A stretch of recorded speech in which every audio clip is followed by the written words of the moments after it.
तो चलिए आज एक बहुत ही दिलचस्प कहानी समझते हैं, दो दोस्तों की और इस बात की कि असल दौलत होती क्या है। और ये कहानी एक बहुत बड़े सवाल से शुरू होती है कि कामयाबी को आखिर नापा कैसे जाता है।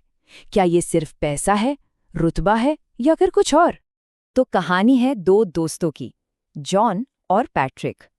और ये दोनों जिंदगी को देखने के दो बिल्कुल अलग नजरिए हमारे सामने रखते हैं, एक लोहे की तरह तो दूसरा सोने की तरह। और इन दोनों ने मिलकर एक वादा किया, एक ऐसा वादा जिसने उनकी जिंदगी की दिशा ही बदल दी।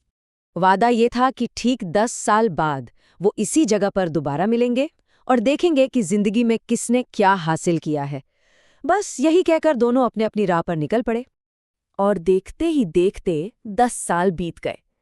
अब वो दिन आ गया था जब वादे के मुताबिक दोनों को फिर मिलना था।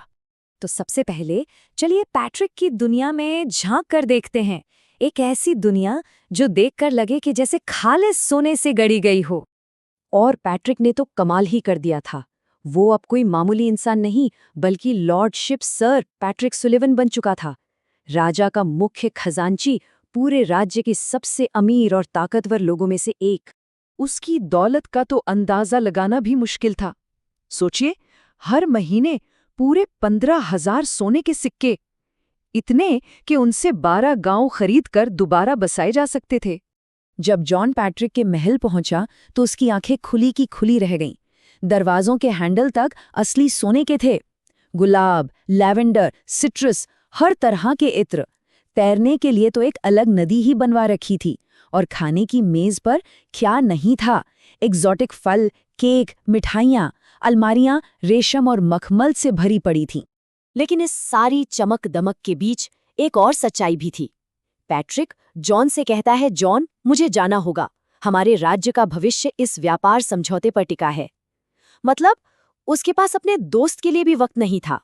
जॉन ने गौर किया, पैट्रिक के पास न तो ठीक से खाने का वक्त था, न अपनी बनवाई नदी में तैरने का, और न ही अपने पुराने दोस्त से 2 पल बात करने का।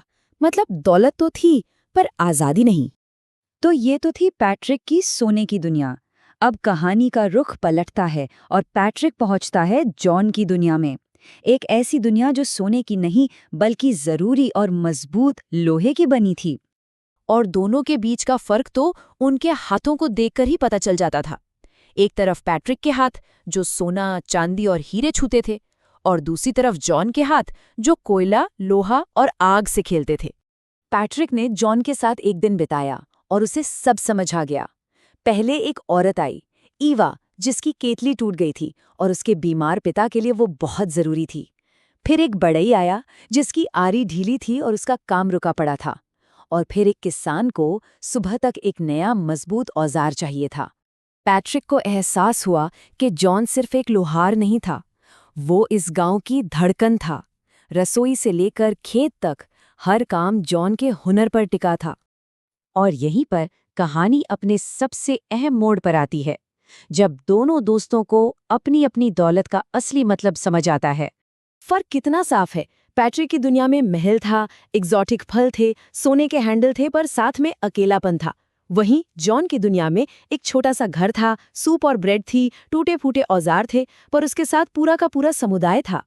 पैट्रिक को ये जानकर और भी हैरानी हुई कि जॉन सिर्फ अपने गांव में ही नहीं बल्कि आसपास के 7 गांवों में सबसे बेहतरीन लोहार माना जाता था। हर कोई उसके काम की मजबूती को जानता था और उस पर भरोसा करता था। तो पैट्रिक ने जॉन से पूछा, इतना जरूरी काम करते हो, तुम्हें नहीं लगता कि तुम्हें अपने काम के ज्यादा पैसे मिलने चाहिए? और जॉन का जवाब सुनिए। उसने कहा, जिन लोगों के लिए मैं काम करता हूं वे राजा नहीं हैं। मुझे केवल उतना ही मिलता है जितना वे दे सकते हैं। और सच कहूं तो मुझे इतना पैसा चाहिए भी नहीं कि मैं अपने इन हाथों से कोयले और लोहे को छूना ही भूल जाऊं।